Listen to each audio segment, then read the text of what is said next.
Hello friends, welcome to history classes. और friends, ये मेरा हिस्ट्री का चैनल है। नेट एग्ज़ाम के सिलेबस के अकॉर्डिंग ही हम यहाँ पर प्रिपरेशन कर रहे हैं, तो उससे रिलेटेड ही मैंने यहाँ पर वीडियो प्रोवाइड करवाए हैं। तो जो फ्रेंड्स आज हम टॉपिक के बारे में जानेंगे, तो फ्रेंड्स ये एशियन हिस्ट्री से ही हम जो सम इम्पॉर्टेंट टॉपिक का कोर्स है वहाँ पर जो चल रहा है उसी से रिलेटेड ही हम आज यहाँ पर भी मैं आपको उसी से रिलेटेड टॉपिक यहाँ पर प्रोवाइड करवा रही हूँ। तो फ्रेंड्स, हमने इससे रिलेटेड मैंने आपको दो वीडियो पहले प्रोवाइड करवाए हैं, जिसमें हमने मंदिरों का जो विवरण है, इतिहास है, उसके बारे में जाना कि जो शैलियाँ हैं जिसमें नागर शैली, वेसरा और द्राविड़ शैली आ जाती है। तो नागर शैली के बारे में तो हम पढ़ चुके हैं, लेकिन आज हम जो है द्राविड़ शैली के बारे में जानेंगे। तो फ्रेंड्स, अगर आप मेरे इस चैनल पर न्यू हैं तो प्लीज़ सब्सक्राइब जरूर कर लेना और बेल आइकन को दबा लेना। नोटिफिकेशन आपको टाइम पर मिलता रहेगा और प्रिपरेशन आपकी होती रहेगी। अनअकैडमी पर आप अगर फॉलो करोगे तो प्लीज़ आप वहाँ पर फॉलो ज़रूर कीजिए और प्रिपरेशन अच्छी तरह से कीजिए, क्योंकि एक बात आपको बता दूं कि वहाँ पर आपको कंटेंट मिल जाएगा। एक ही जगह पर आपको एमसीक्यू सीरीज डिटेल में टॉपिक और जो कह लो कि प्रीवियस ईयर के क्वेश्चन पेपर सीरीज हैं, इंग्लिश में भी मैंने वहाँ पर जो एमसीक्यू सीरीज वो दिए हुए हैं। तो ओवरऑल एक ही जगह आपको कंटेंट मिल जाएगा। प्लीज़ सीरियस हो और अपनी प्रिपरेशन को और भी अच्छी तरह से कीजिए और अनअकैडमी पर मुझे फॉलो भी जरूर कीजिए। इसके अलावा फ्रेंड्स, मैंने टेलीग्राम चैनल शुरू किया है, जिसमें हम आपको जो वहाँ पर पीडीएफ वो है वो आपको प्रोवाइड करवाए जाएंगे। तो प्लीज़ अगर आप अनअकैडमी पर फॉलो करते हो, उसके जो भी वहाँ पर वीडियोस हैं उनके मैं वहाँ पर पीडीएफ अपने टेलीग्राम चैनल पर प्रोवाइड करवा रही हूँ। तो प्लीज़ आपकी प्रिपरेशन और भी अच्छी तरह से होगी और आपका नेट जेआरएफ है क्लियर होगा। तो प्लीज़ सीरियस होइए और फॉलो जरूर कीजिए और अपनी प्रिपरेशन और भी अच्छी तरह से कीजिए। तो हम आज स्टार्ट करेंगे, द्राविड़ शैली के बारे में जानेंगे। तो नागर शैली के जो निर्मित मंदिर थे उसके बारे में तो हमने जाना है, तो आज हम द्राविड़ शैली के मंदिरों के बारे में जानेंगे। तो जिसमें कि ये नागर जो द्राविड़ शैली के मंदिर हैं वो इस प्रकार के बने हुए हैं और ऊंची मंजिलें होती हैं। फिर इसमें ये क्या प्रमुख है देखने को मिलता है कि इनमें जो मूर्तियां हैं वो दिखाई पड़ती है कि जो इतने इसका जो मंजिलें बढ़ती जाती हैं उसी प्रकार इन पर एक जो मूर्तियां हैं वो भी उनकी संख्या भी बढ़ती जाती है। तो जानते हैं द्राविड़ शैली के बारे में। तो ये द्राविड़ शैली जो विकसित है ये दक्षिण भारत में है। तो दक्षिण भारत में जितने भी मंदिर पाए गए हैं वो इस शैली से निर्मित ही मंदिर है, जिसमें कि तमिलनाडु के जो अधिकांश मंदिर इस मंदिर की श्रेणी में आ जाते हैं, इस शैली की। और इस मंदिर का जो आधार भाग क्या है वो है वर्गाकार। क्या है? आधार है वर्गाकार। और गर्भगृह के ऊपर जो शिखर का भाग है वो पिरामिड जिसको कहते हैं वो कहलाता है। पिरामिड जो नुमा होता है, जिसमें क्षितिज विभाजन के लिए अनेक मंजिलें भी होती है, क्योंकि मंजिलें बनाई जाती हैं और उनमें शिखर के शीर्ष भाग पर आमलक व कलश की जगह स्तूपिका, ये जो द्राविड़ शैली के मंदिर है उसका ये विशेष भाग होता है कि स्तूपिका होती है।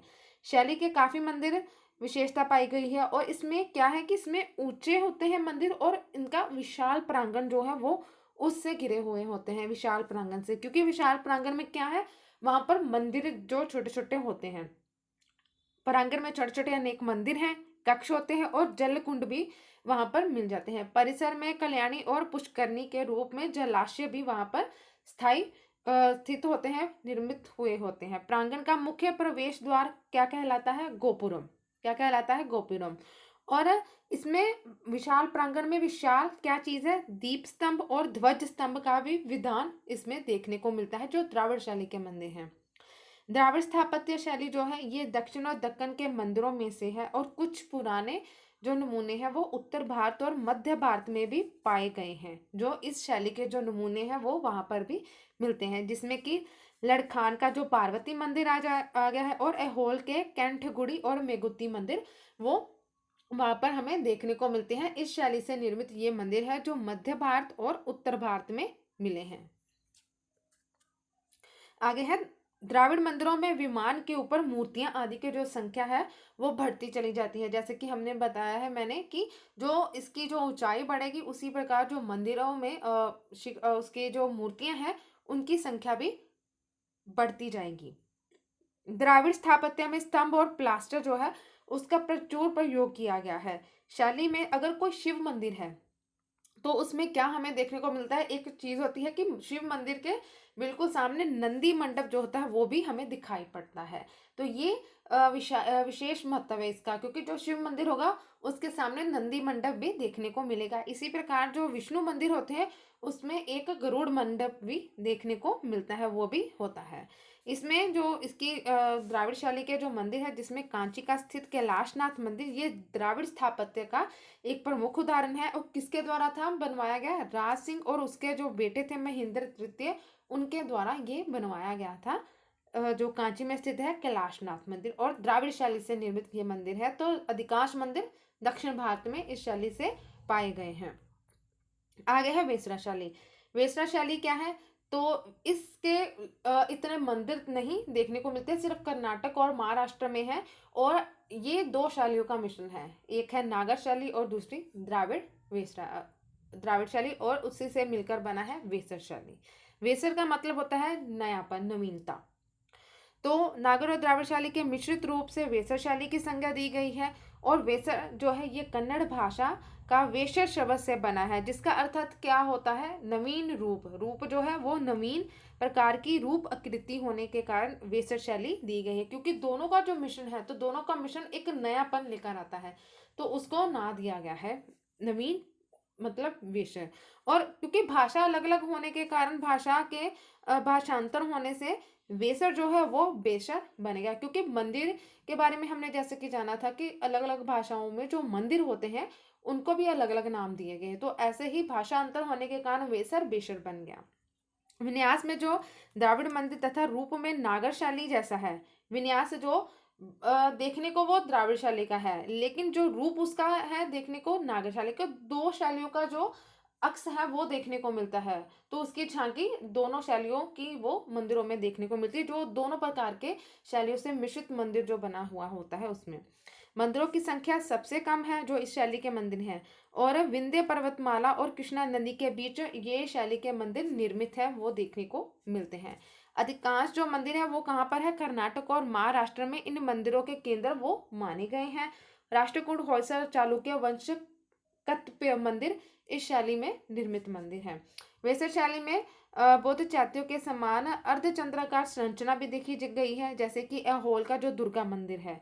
तो वेसर शैली में बौद्ध चैत्य वो भी देखने को मिले हैं, अर्धचंद्राकार संरचना वाले वो।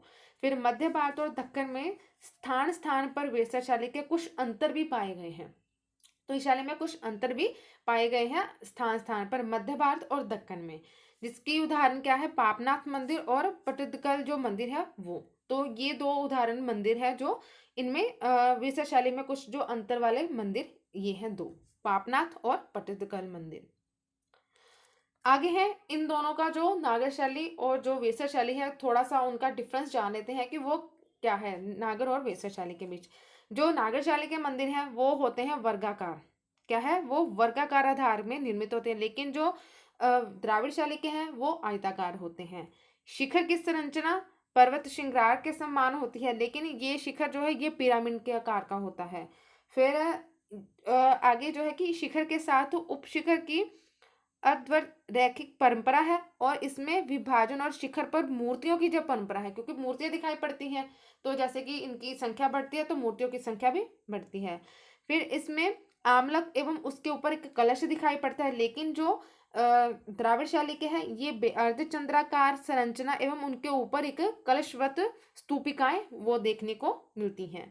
फिर शिखर एक मंजिला होते हैं जो नागर शैली के हैं, लेकिन ये बहुमंजिला है, इनकी अलग अलग मंजिलें देखने को मिलती है।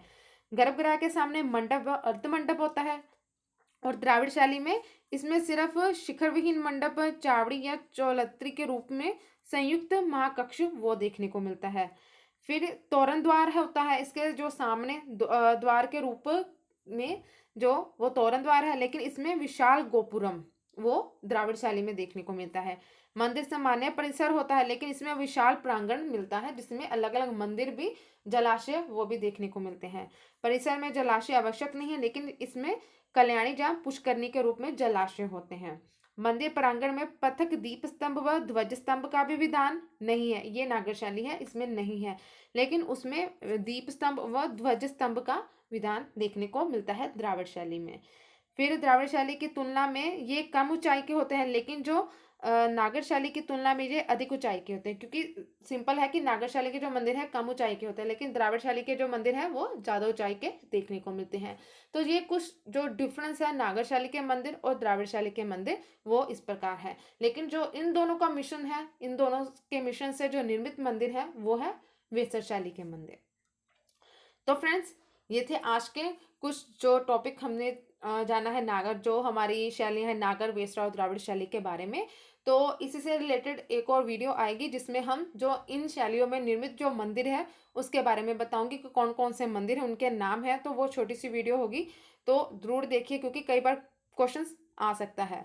तो प्लीज़ देखिए और इसी प्रकार ही अपनी प्रिपरेशन करते रहिए। और एक बात कहना चाहूँगी फ्रेंड्स, जो यूपीएससी के भी जो हिस्ट्री का जो सिलेबस है, ऑलमोस्ट मैंने देखा कि उसमें भी जो क्वेश्चंस हैं हमारे टॉपिक से ही रिलेट करते हैं। तो अगर आप जो पीएससी वाले भी जो अपनी प्रिपरेशन करना चाहते हो तो प्लीज़ अनअकैडमी पर आप फॉलो कर सकते हो। और जो एमसीक्यू सीरीज़ मैंने दिए हुए हैं तो वहाँ पर भी आप अपनी प्रिपरेशन उनको देकर कर सकते हो, और देख सकते हो कि मटेरियल भी उसी से रिलेटेड ही आपको वहाँ पर भी मिल जाएगा। तो प्लीज़ देखिए और फॉलो ज़रूर कीजिए अनअकैडमी पर, और टेलीग्राम मेरा चैनल ज्वाइन कर लो, क्योंकि आपको वहाँ पर पीडीएफ मिल जाएंगे और प्रिपरेशन आपकी बहुत अच्छी तरह से हो जाएगी। तो प्लीज़ ऐसे ही देखते रहिए और प्रिपरेशन करते रहिए। अगर आपको वीडियोस अच्छे लगे तो प्लीज़ लाइक कीजिए, कमेंट कर भी ज़रूर बताइए, और अपने फ्रेंड के साथ भी वीडियो शेयर ज़रूर कीजिए। और वीडियो देखने के लिए आप सभी का थैंक यू।